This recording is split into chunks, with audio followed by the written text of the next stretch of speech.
Welcome back to the Castaway Consultants, where we teach future Survivor players how to play the game by critiquing, criticizing, and evaluating current players.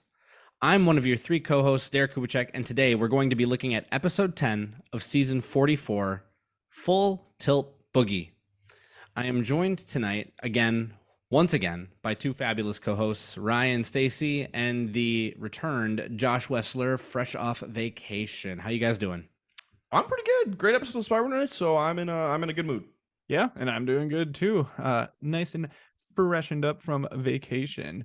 And real quick, just since I did not tweet this out or anything like that, I can go over my my reactions from last week. So spoilers if you did not watch last week's episode, but here are my best words. Why are you here?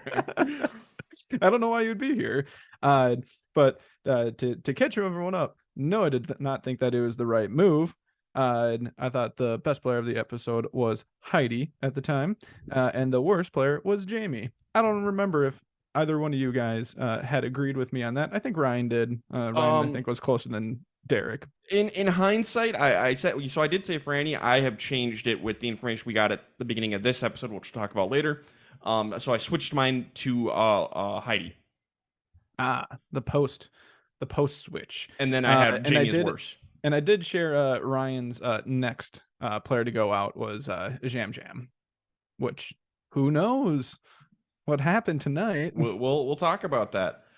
But no, this is a really solid episode. Another one where the advantages weren't really a factor, and there was just lots of different names being thrown out, and who knows who was going to be. Well, I don't know if advantages did not have a factor, yes. But some fake advantages, ghost advantages that aren't even in the game anymore, and were never really an advantage anyway.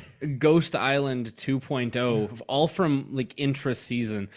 What I was going to say, I think it's really interesting to see how the very spurious, frenetic, advantage-heavy pre-merge really forced all of our original tribes into fairly solid voting blocks until now.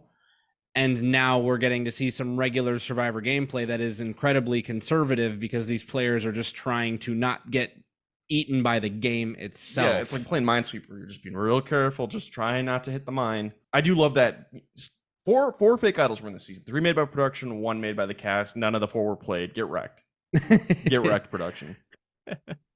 No, I love the episode. And I think it's because it didn't have as much of it. It was just, natural feeling Survivor. And actually, Derek, to your point, I feel like that's just another reason why we should just have fewer nonsense, fewer just kind of those less traditional episodes of Survivor right after the merge. We talked about having like the two votes that weren't just like the full tribe. I think that now that we're finally getting a good mixed up vote, that probably could have happened like a vote or two ago if we were pushed into the merge quicker.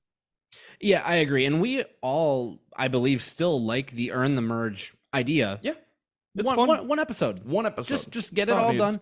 One episode, and then bring everyone together, because it proves to be interesting and entertaining enough.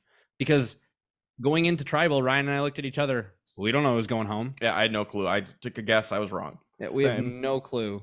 But you guys ready to jump into the episode proper? Absolutely. So spoiler alert for the episode. If you haven't watched it yet, go check it out. It was a good one. Well, before we jump into like what actually happened in the episode, I want to talk about the theme of tonight's episode. I think this is really important if we call ourselves consultants. I think the big lesson tonight is, it's great to tell the truth. The truth has to be believable. Because we had 2 instances tonight of people, Jamie and Heidi, which we'll get into more specifics later, where they did tell the truth. They told exactly what happened, and no one believed them because it's like, that sounds crazy. Sometimes truth is stranger than fiction. So just because something is true doesn't mean people will believe it, especially if it's like, that's insane. It may have actually happened and you're telling your truth and the facts, but you got to make it sound good. You got to be careful what you say and how you say it. Rule 9, careful what you say and how to say it. Quote my other podcast, the How to Survive a Horror Movie podcast, Rule 9. Sometimes how to survive life, and sometimes how to survive Survivor. Yep. Yeah, and I think it at least has to play a factor into, our considerations for best and worst player, because we saw a lot of things come to fruition. We saw targets shift between several different people, or at least names get thrown out as a result of poorly presented truth. And it's just a solid reminder that perception in many ways is just subjective reality. And as a result of it, plans changed and Yep. potentially alliances are broken off of nothing. Off the truth that no one believed. But the episode proper, we get a big reveal at the beginning of this episode. Franny thought the vote was supposed to be Jamie. She was never told the vote was changed to Kane. So we thought it might have been a shot in the dark prevention vote. Nope. Was not the case. Franny was not in the loop last time, which is why I ended up changing my best of the worst from the last episode to Heidi, just because we're presented with new information. Fair enough. So Franny is on the bottom with Lauren and Jamie at this point, if we go off of what the votes are saying. Which is so interesting. Like, why? Why not include her? It does not make sense to me. Yeah, because Kane and Franny weren't allies by any stretch of the imagination. It was Sokka, Ratu, and Tika and Sokka were working together to take on Ratu. What generally happens is someone changes the plan last minute. They're about to go to tribal and word just didn't get to Franny. Maybe they didn't have time. That's generally what happens when people aren't told. It might not have been malicious at all, but you can't act like it wasn't malicious. Franny has to assume she was left out for a reason and is now on the bottom. I mean, What's but here's wild- the thing: we had live tribal. Like there were people talking. I'm not saying like live as in like the decisions are being changed. Live as in I don't think the decision being made last second on who the vote is going to be is an excuse. Sure. Because there's ample opportunity, more than at a typical tribal council, Sure. because it was a quote unquote live tribal. How many people talked to Franny in that amount of time? It would have been so easy to tell her the right vote. And maybe someone did and she just didn't buy it and she's mad that she wasn't told before tribal council. We don't know. Right. And I was just going to corroborate what Josh was saying. During the quote unquote live tribal, she certainly had the right name whispered in her ear more than once. It's just that's not the name that was decided before tribal. And why would she believe anything else? You shouldn't be changing your votes at tribal council. Not unless there are very extenuating circumstances. Something insane has to happen for that to go. And last episode, that ain't it. Carson talks to Jamie and basically he's like, hey, Kane went home because he was telling everyone that you had an idol. So you need to be okay with Kane going home. And Jamie seems to buy this. Like, this is a believable lie.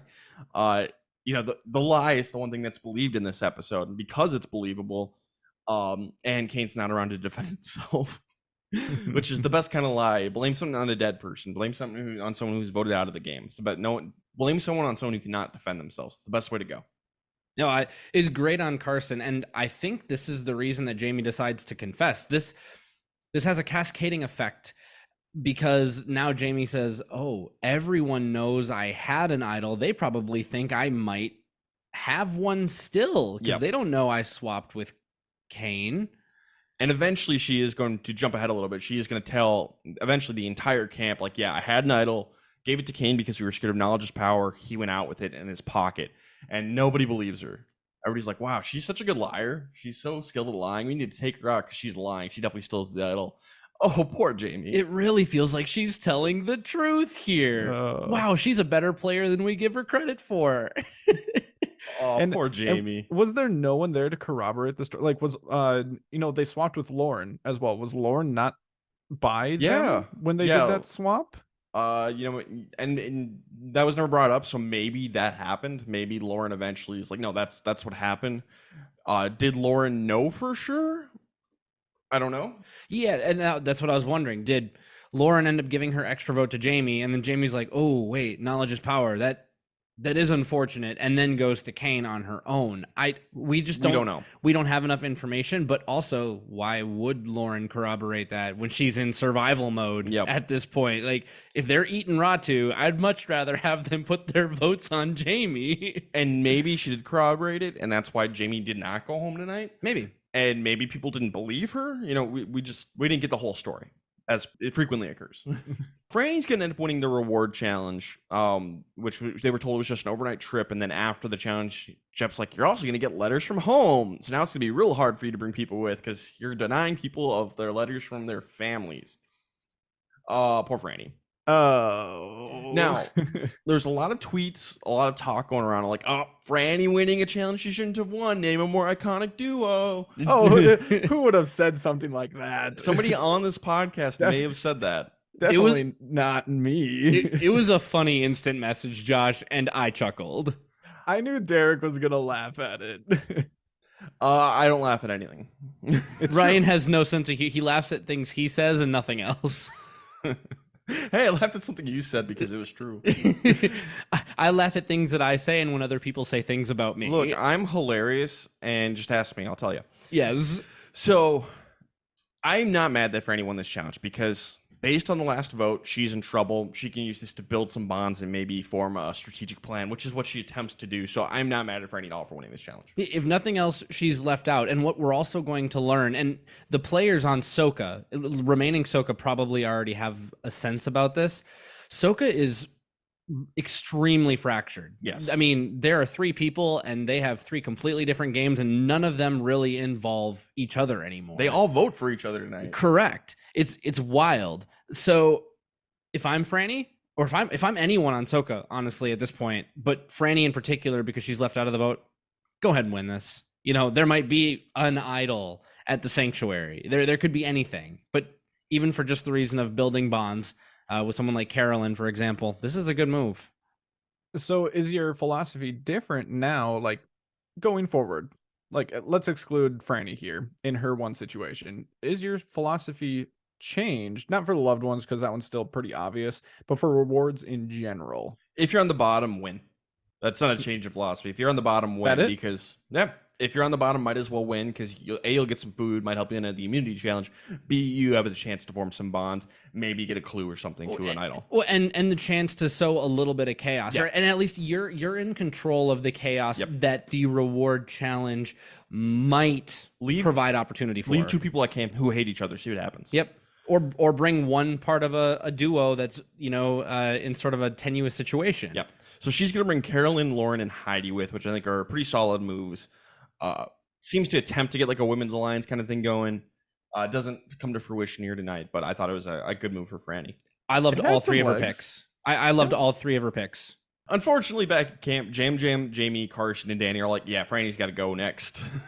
She's a beast. Now, for Carson and Jam, this is fantastic. Yes. The less people are looking at the strong Tika 3, which we've been saying that for seasons and seasons. The tribe that is the most unified post-merge is the one that often comes out victorious regardless of numbers. Well, That's been in the way so far. This is Survivor 101 so far. This makes no sense for Danny. Yep, bad for Danny. It's good for Carson, Jam, and Jamie, but Danny's going to turn on Franny in this episode, and it's too soon for him to do that. Yes, Franny is, I think we can safely say, number 1 on the pecking order to win the game at this point. I agree.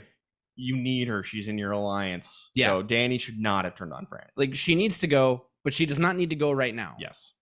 It feels like this was such a quick turn. It feels like we weren't shown something. Like, it feels like there was something between the vote of like Franny being left out, which we did see, and we saw her reaction as they got back to camp after tribal council. But it feels like there was something else, like maybe a conversation with her and Danny that ended up happening, where there was essentially that alliance breaking because it just flipped and it just automatically went to, yep, time to get Franny out. Let's go. Doesn't matter about the long term. But so the plan's going to end up being Franny is going next, with Jamie being the backup vote because nobody believes her about the idol situation. And it depends on who wins the immunity Yeah, challenge. and if So, Franny wins immunity, Jamie will go. and I don't love them game planning pre-challenge like this. This can get people into trouble. It's Right. not going to rear its ugly head, but just a reminder for the listeners, probably don't plot to take out your tribe members, alliance members before you need to have that conversation. It's more reason for me that this was bad.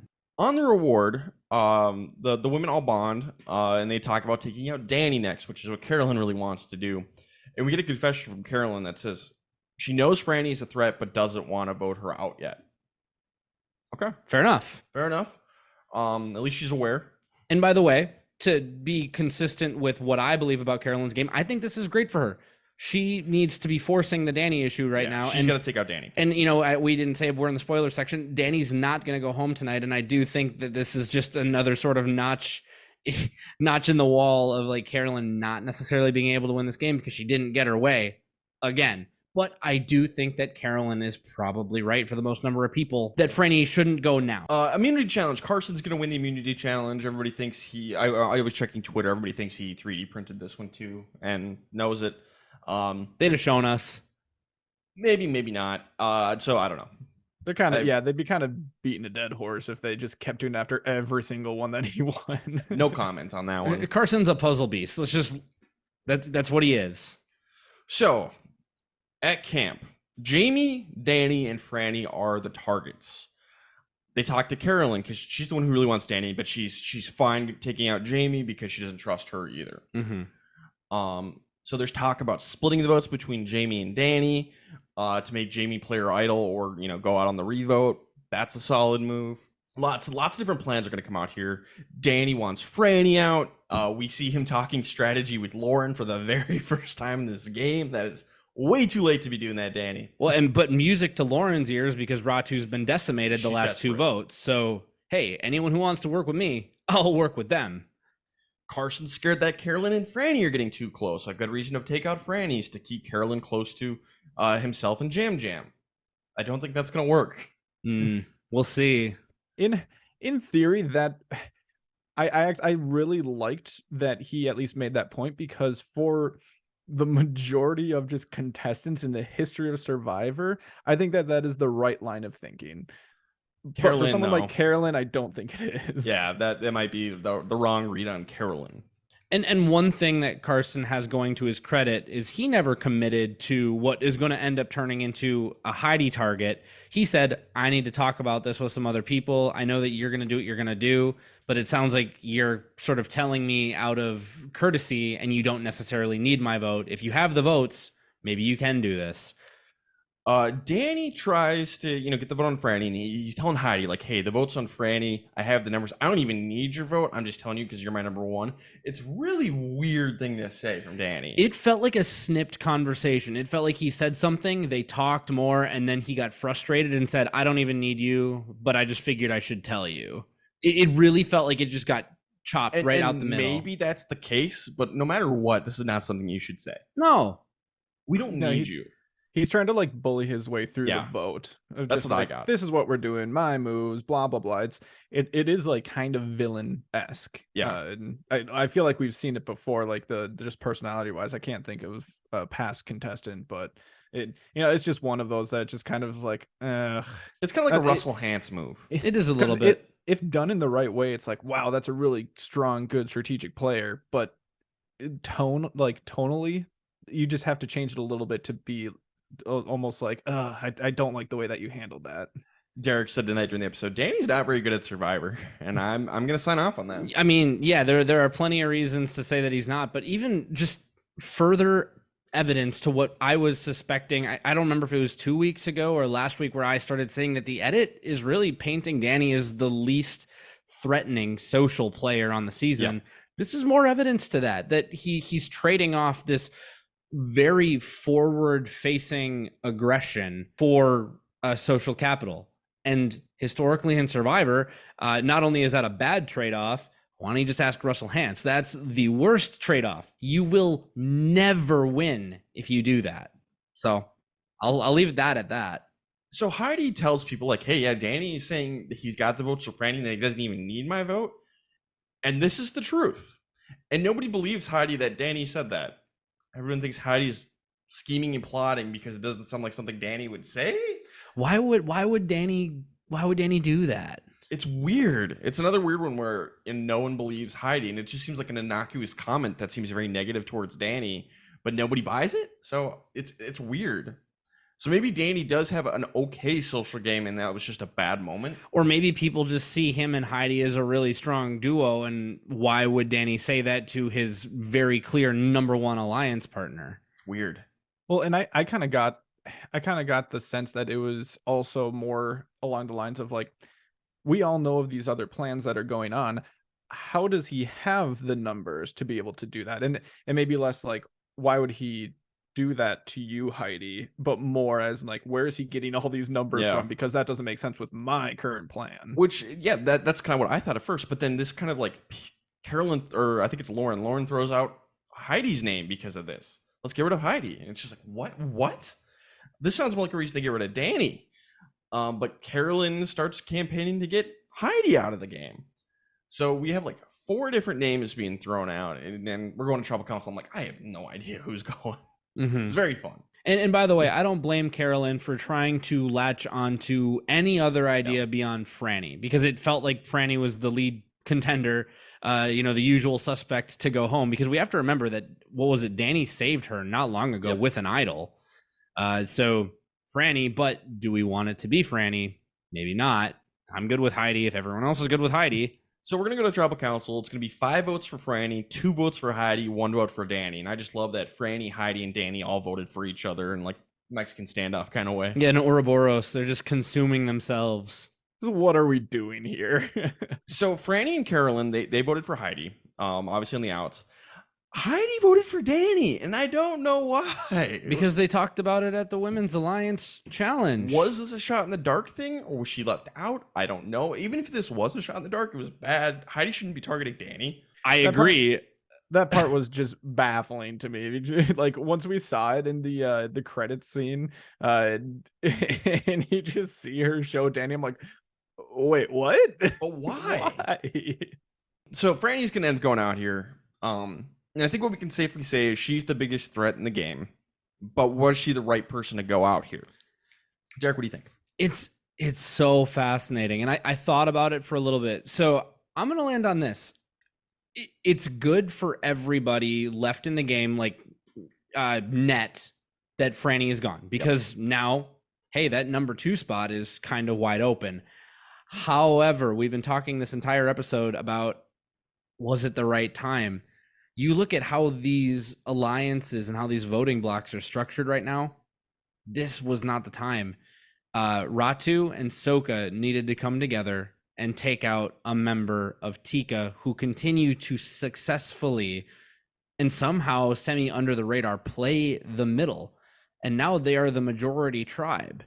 And now Soka has voted for each other. And we've seen Lauren be very non-committal with Jamie. So I'm not even convinced that the 4 people who are non-Tika are even able to come together to vote out a Tika next episode. That's how dysfunctional those 4 are. So no, Franny should have not gone home tonight, even though I do think it's at least a little net positive for everyone. Yeah. For the most people, I would say that this is the right move. I think that Derek is right that the timing of it is the questionable part. Ultimately, I'm going to say that yes, the right person went home, just because it's the biggest threat in the game. Like, can you really complain that much about it?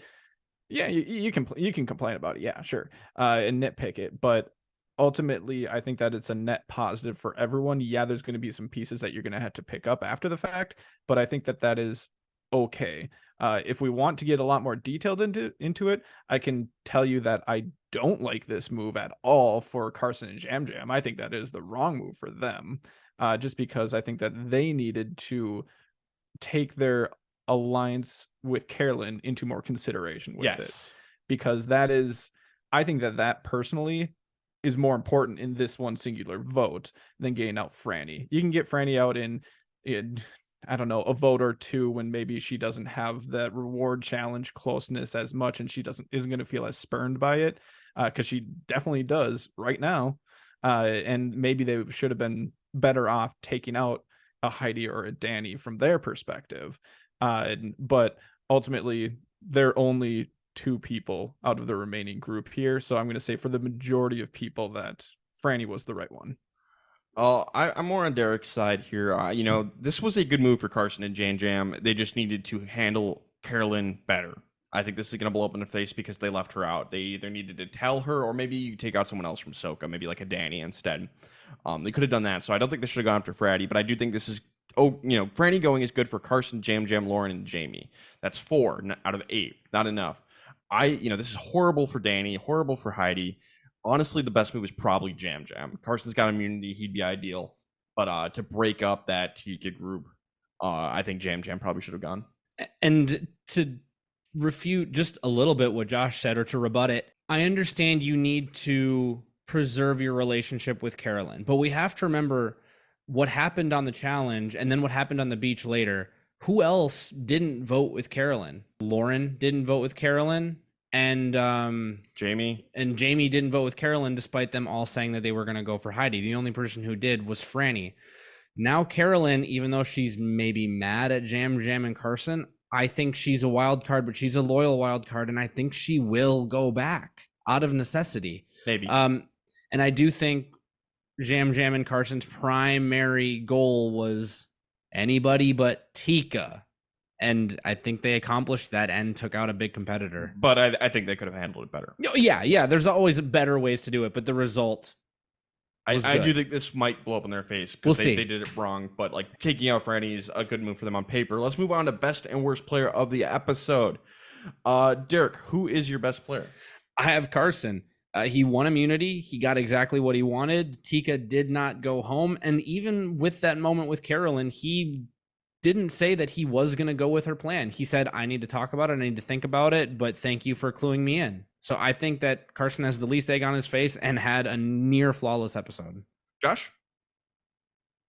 I really wanted to give it to Carson, but I feel pretty strongly about this, that I think that it was a bad move for them to take out Franny, just given their relationship with Carolyn, that is the most important thing, is to keep that alliance strong as long as they can. And I think that this is going to be the end of it.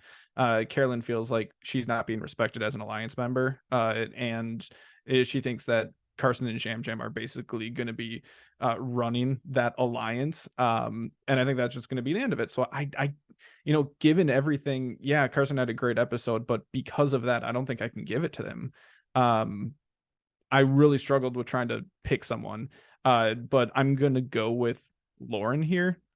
She just had a strong episode, nothing like super flashy, but she did have some good conversations and opening up with like Danny as a possibility.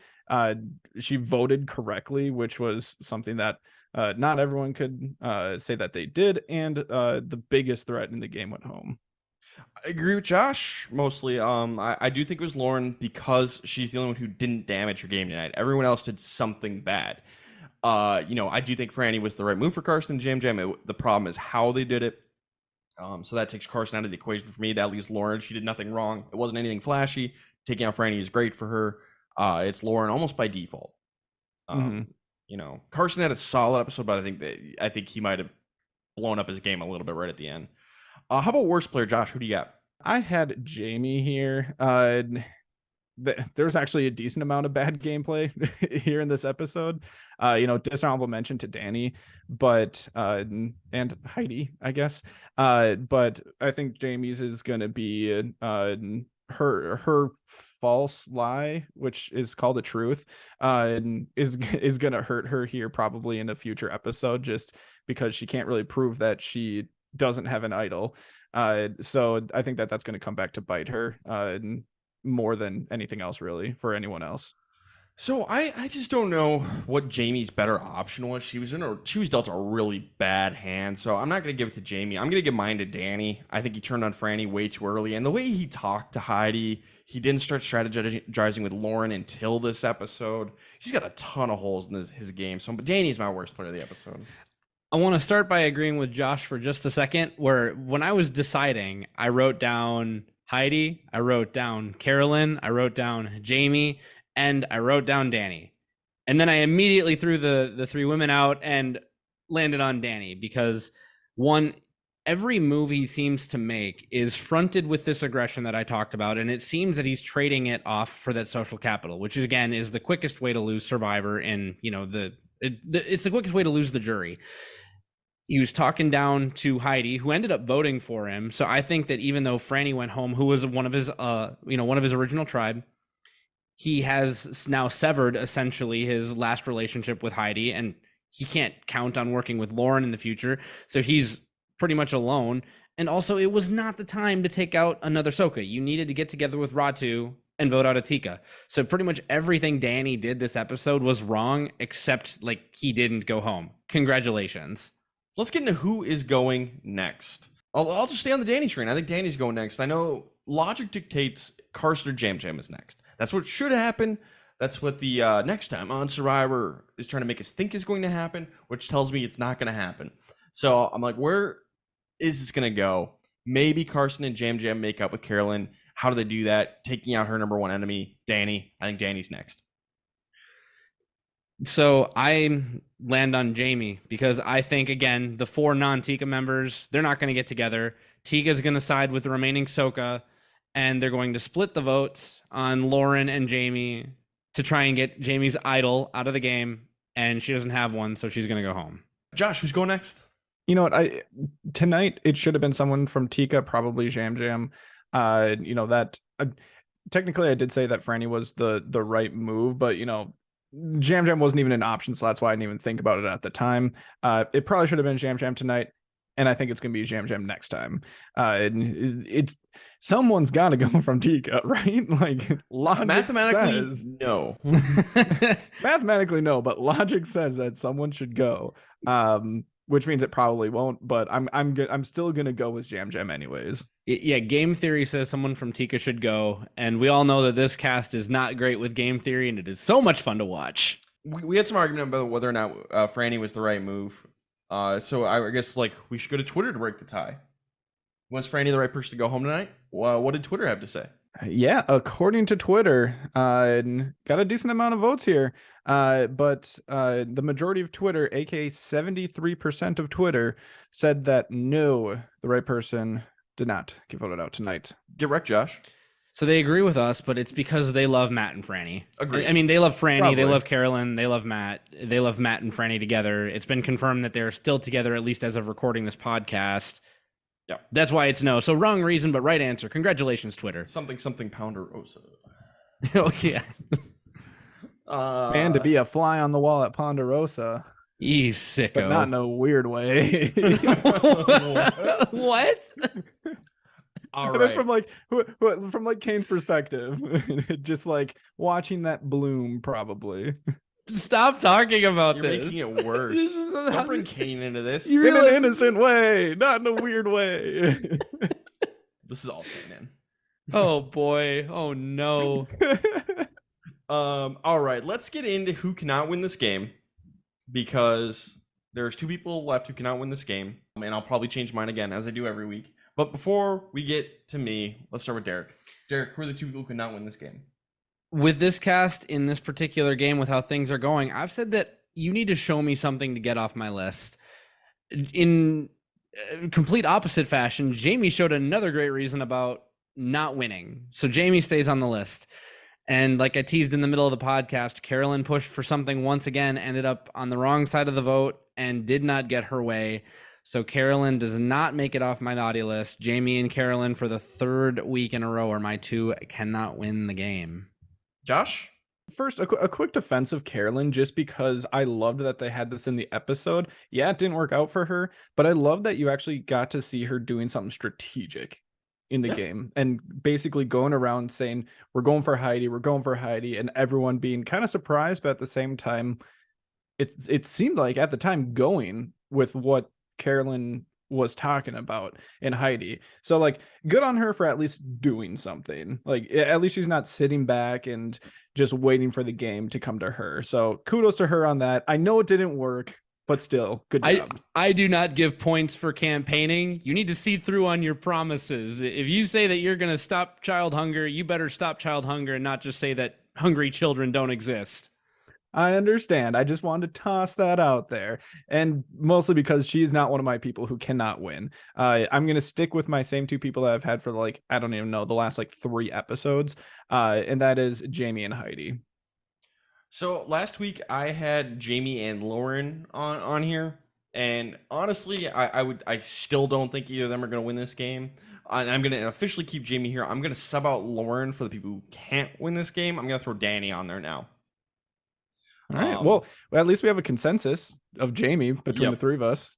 Sorry, I think Danny's got the worst social game, so therefore I don't think he can win. Ryan, is there anybody left in the game who hasn't been put on this list for you now? Carson.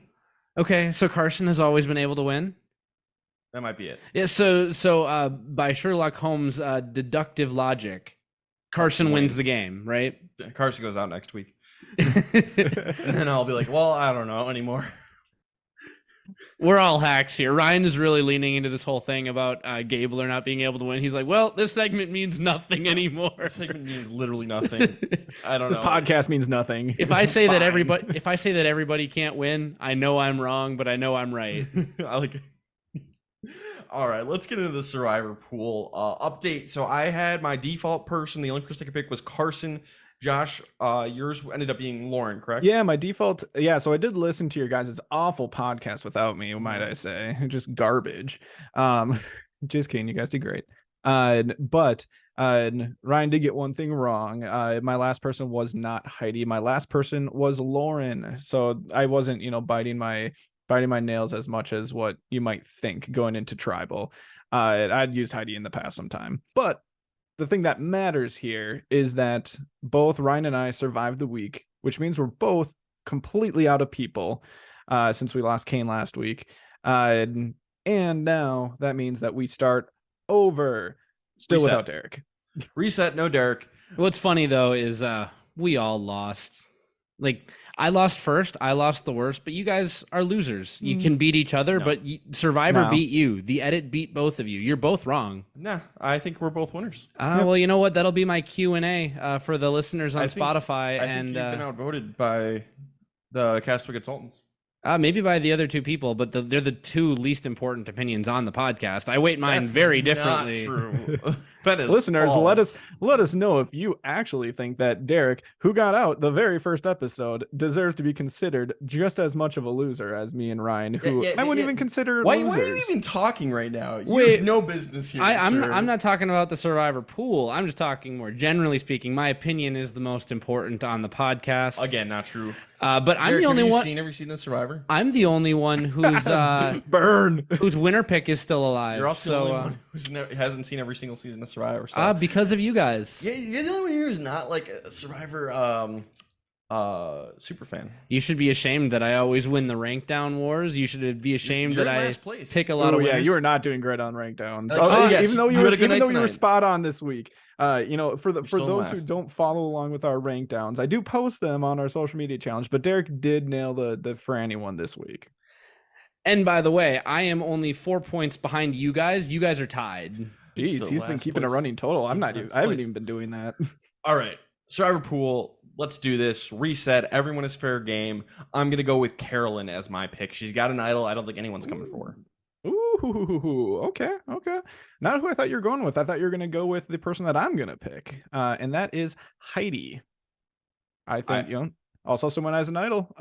I just think that she is less long for this world than Carolyn. I think Carolyn has a very good shot at making it deep in this game. I also think Carolyn is safer than Heidi. I think Heidi could go next week. I could see her getting voted out with an idol in her pocket. She absolutely could. I know that it's a little bit more risky than a Carolyn pick, but I would like to be able to stash Carolyn for use later on. Okay. All right. Well, that's the episode, everybody. Bye. You can follow us on social media at Castaway Pod on Twitter and Instagram, Castaway Consultants on Facebook and YouTube, where we post our videos. We have a website, which is thecastawayconsultants.com, TikTok, Castaway Consultants, and I think that's it. Right. And of course, go to Spotify, participate in the poll and in the Q&A. And we are going to be putting a poll on there about whether or not Josh and Ryan are actually winners or losers in the Survivor pool game. Relative to each other, I admit that you guys beat me, and there's still someone who can be found to be on top. But I do think that all three of us lost because none of us made it to the end. So that'll be the Q&A or the poll this week. Spoilers. Go, please answer. I want to be validated. Do not validate Derek. He does not need his ego inflated any more than it already is. Don't inflate Ryan's ego any more than it already is. Look, it's impossible to inflate my ego. Well, I want to burst it's literally maxed out. I want to burst his bubble. Why? Because it's funny. Why? Because I love busting your chops. Okay, well, this was fun, guys. Good to have you back, Josh. Oh, thanks. Good to be back. There's a Josh-sized hole in our hearts last week. Yeah. And I fill that hole. Yeah. Yes. All right, this has been the Castaway Consultants. Got nothing else for you. Good night.